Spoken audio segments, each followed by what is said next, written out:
అందరికీ నమస్తే. నేను మీ స్వర్ణ. Welcome back to making with స్వర్ణ.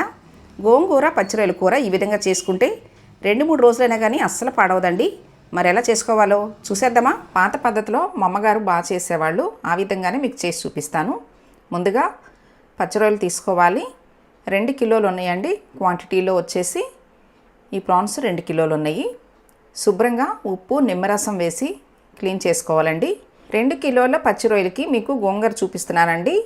ఈ గోంగూర వచ్చేసి మీడియం సైజు 4 కట్టలు తీసుకున్నాను. కొండ గోంగూర, ఎర్ర గోంగూర అని అంటారు. ఇప్పుడు స్టవ్ మీద ప్యాన్ పెట్టి అందులో రొయ్యలు వేసుకోవాలి.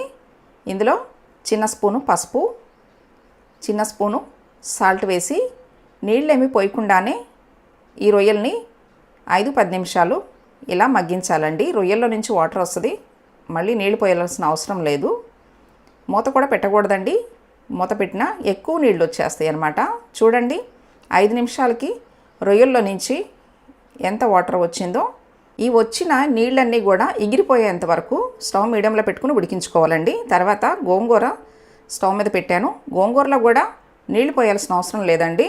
ఇప్పుడు ఇందులో 5-6 పచ్చిమిర్చి వేసుకోవాలి. పులుపు కదా, పులుపుకి కొంచెం పచ్చిమిర్చి ఎక్కువే పడుతుంది. గోంగూర ఇలా మగ్గిన తర్వాత 1 టమాటా వేసుకోవాలి.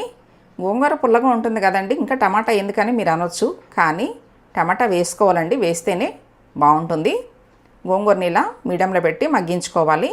తర్వాత రొయ్యలు చూపిస్తానండి. ఆల్మోస్ట్ నీళ్ళన్నీ కూడా ఎగిరిపోయినాయి కదా. ఇప్పుడు స్టవ్ ఆఫ్ చేసేయాలి. తర్వాత గోంగూర చూపిస్తాను. గోంగూర కూడా ఆల్మోస్ట్ ఉడికిపోయిందండి. గోంగూరలో ఉన్న నీళ్ళు కూడా ఎగిరిపోయి మెత్తగా చక్కగా ఉడికింది. తర్వాత ఈ రొయ్యలు తీసేసానండి. బాండీలో నుంచి రొయ్యలు తీసి పక్కన పెట్టేసుకోవాలి. ఇప్పుడు కొంచెం వేడిగా ఉన్నప్పుడే గోంగూరను మెదిపేసుకోవాలి. మరీ చల్లారింది అనుకోండి మెదపడం కష్టం అవుతుంది. అలా అని చెప్పి మిక్సీలో వేయమకండి, అస్సలు బాగోదు. ఇప్పుడు స్టవ్ మీద ప్యాన్ పెట్టి ఇందులో 3-4 స్పూన్లు ఆయిల్ పోసుకోవాలి. ఆయిల్ హీట్ అయిన తర్వాత సన్నగా కట్ చేసుకున్న 2 ఉల్లిపాయలు వేసుకోవాలండి. ఆయిల్ కాస్త ఎక్కువే పడుతుంది. ఉల్లిపాయలు కాస్త కలర్ మారిన తర్వాత ఇప్పుడు ఇందులో 2 రెమ్మలు కరివేపాకు వేసుకోవాలి.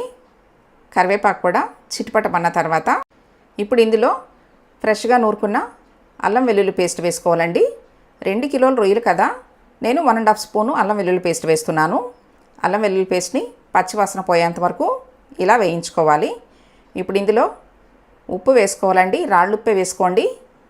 1 స్పూను రాళ్ళుప్పు వేసాను. రొయ్యల్లో కూడా వేసాం కదా, అందుకని చూసి వేసుకోవాలి. తర్వాత 3 స్పూన్లు కారం వేసుకోవాలి. కారం కూడా కాస్త ఎక్కువే పడుతుందండి నాన్ వెజ్లోకి. 2 స్పూన్లు ధనియాల పొడి వేస్తున్నాను. వీటన్నిటినీ 1-2 నిమిషాలు ఇలా ఆయిల్లో వేయించుకోవాలండి. ఇప్పుడు ఇలా వేగిన దాంట్లో ఉడికించి పక్కన పెట్టుకున్న రొయ్యలు వేసుకోవాలండి. ఇలా మా అమ్మగారు చేస్తారు, చాలా బాగుంటుంది. మీరు తప్పకుండా ట్రై చేయండి. ఇలా రొయ్యలు వేసిన తర్వాత ఒక 2 నిమిషాలు రొయ్యలకి మసాలాలన్నీ పట్టేలాగా కలుపుకోవాలండి. ఇలా కలుపుకున్న తర్వాత ఇప్పుడు ఇందులో మెదుపుకున్న గోంగూర వేసుకోవాలి. ఇలా ట్రై చేయండి, చాలా చాలా బాగుంటుంది. ఇప్పుడు ఈ గోంగూర వేసిన గిన్నెలోనే చిన్న గ్లాసు నీళ్లు పోస్తున్నాను. అంటే టీ గ్లాస్ వరకు నీళ్లు పోస్తున్నానండి. రొయ్యలు కూడా మళ్ళీ ఉడకాలి కదా. రొయ్యలు గోంగూర ఉడికితేనే ఆ రొయ్యలకి పులుపు అనేది బాగా పట్టి చాలా బాగుంటుంది. మూత పెట్టేసేసి 15 నిమిషాలు ఉడికించుకోవాలండి. స్టవ్ మీడియంలో పెట్టుకుని ఉడికించుకోండి. మీకు 15 నిమిషాల తర్వాత చూపిస్తున్నాను చూడండి. ఇలా ఆయిల్ సపరేట్ అయ్యేంత వరకు కర్రీని ఉడికించుకోవాలి. ఈ మాత్రం గ్రేవీ ఉంటే సరిపోతుందండి. ఇప్పుడు లాస్ట్లో 1 స్పూను గరం మసాలా వేసుకోవాలి. నేనైతే కొత్తిమీర వేయనండి గోంగూరలో, ఎందుకంటే గోంగూరలో ఉండే ఆ ఒరిజినల్ ఫ్లేవర్ అనేది పోతుందన్నమాట. అందుకనే నేను గోంగూర ఏది చేసినా కానీ అందులో కొత్తిమీర అయితే మాత్రం వేయనండి. మీరు కావాలనుకుంటే లాస్ట్లో కొంచెం కొత్తిమీర వేసుకోవచ్చు. నేను చేసిన గోంగూర పచ్చిరొయ్యల కర్రీ మీకు నచ్చినట్లయితే ఈ వీడియోని తప్పకుండా లైక్ చేయండి. మీ ఫ్రెండ్స్ అండ్ ఫ్యామిలీ మెంబర్స్కి షేర్ చేయండి. ఫస్ట్ టైం నా ఛానల్ చూస్తున్న వాళ్ళు తప్పకుండా సబ్స్క్రైబ్ చేసుకోండి. మరెన్నో టేస్టీ వెరైటీ హెల్దీ రెసిపీస్ మీకు చేసి చూపిస్తాను. Thanks for watching.